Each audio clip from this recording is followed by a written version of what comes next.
For 700 years, these grey stone walls have been the guardians of an empire's treasure. Here, behind steel bars, guarded by the world's most elaborate anti-burglary machinery, are the crown jewels of Britain's kings and queens, a nation's history carved in glittering stone.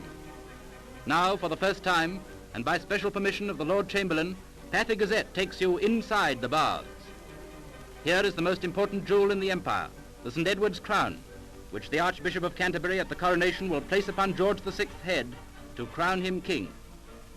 Before leaving the Abbey, His Majesty will exchange the St. Edward's crown for the imperial state crown, which London's cheering millions will see him wear on the state drive back from the Abbey to Buckingham Palace.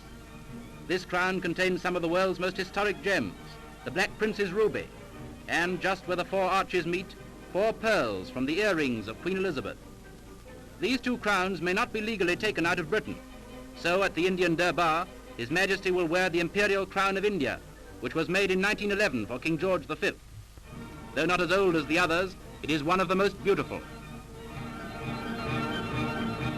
During the coronation service, His Majesty will carry 2 scepters. One, the scepter with the cross, contains in its head the Cullinan diamond, the largest in the world, valued at about £500,000. The king will also hold the scepter with the dove. The dove, of white enamel, refers to the divine source of an earthly king's power. After the crowning, the king will be handed the jeweled state sword as a symbol of his power over man. After the king has girded it on, the keeper of the jewel house will redeem it for 100 shillings.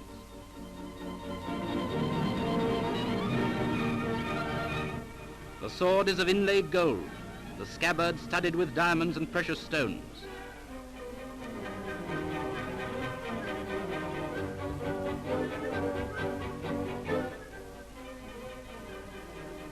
The coronation rings, that worn by His Majesty in the center and by the Queen on the right. After the service, the king will take the orb and will carry it and the scepter with a cross in the coronation procession.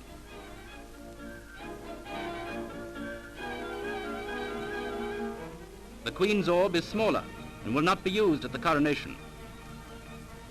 But probably the most important part of the service is the anointing of the king's head with oil. The oil will be carried in the gold ampulla above, whence it will be poured into the gold spoon. The chalices and patens used at the communion service at the end of the coronation. The gold spurs, not worn by His Majesty but touched against his heels. Carried before the king on all state occasions are 2 maces, symbols of his powers of state, and the sword of state. These and the flashing sparkle of 1,000 diamonds will dazzle the world as their Majesties come before their people as king and queen.